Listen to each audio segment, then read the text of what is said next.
The scientist will have finish their research dash 3 years. এই কোশ্চেনটা আমরা একটু দেখি কি উত্তর করে, একটু ফাস্ট।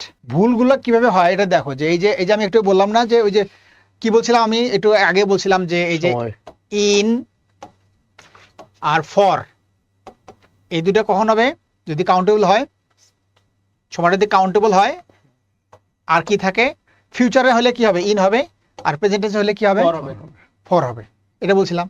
আর একটা ছিল কি বাই, আর একটা ছিল সিন্স। ফিউচারে হলে বাই, আর প্রেজেন্ট হলে সিন্স, আর এটা কি হবে, শুরুর সময় থাকবে, starting point of time, point of time. নইলে ওই যে ওইভাবে পড়তে হবে যে নির্দিষ্ট সময়, অনির্দিষ্ট সময়, ব্যাপক, মানে এখানে যে কতগুলো নিয়ম পড়তে হবে একবারে সবগুলো বলে দিচ্ছি। তাহলে আবার সেটা হচ্ছে যে এই যে ফর হয় কোথায়, যদি প্রেজেন্ট টেন্স থাকে আর সময়টা 3 বছর 4 বছর কাউন্টেবল হয়, ওই 3 বছর 4 বছর সময়টা যদি ফিউচারে হয় তাহলে কি হবে, ইন হবে।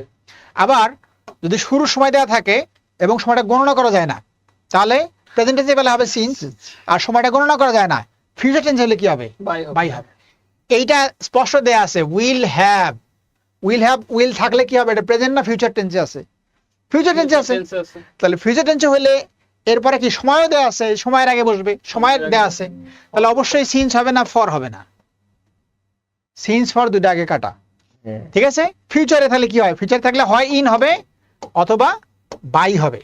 যদি সময়টা ফিউচারের সময়টা গোনা যায় তাহলে হচ্ছে ইন, আর ফিউচারের সময়টা যদি গোনা না যায়, যেমন সোমবারের মধ্যে কাজটা করব, মানে 2000 কত সালের মধ্যে, 31 সালের মধ্যে কাজটা করব, তাহলে 31 সালের মধ্যে এখন সময় কত, সেটা তো গোনা যায় না। এরকম যে সময়টা সামনে হবে, ফিউচারে হবে, সময়টা যদি গোনা না যায় তাহলে হবে বাই, আর সামনে 3 বছরের মধ্যে কাজটা করব, এই 3 বছর গোনা যায়, গোনা গেলেই তখন হবে ইন। এই কাজটা বলছে যে scientist will have finish their research কত বছর, 3 বছরের মধ্যে করবে, তাহলে এই 3 বছর গোনা যায় এবং কাজটা ফিউচারের, তাহলে উত্তর থেকে অবশ্যই হবে হয় ইন হবে অথবা বাই হবে। যেহেতু সময়টা গোনা যাচ্ছে তাহলে অবশ্যই আনসারটা কি হবে, ইন হবে, সিন্স ফর হবে না, তাহলে আনসারটা হবে ইন। এগুলো সবই কাটা।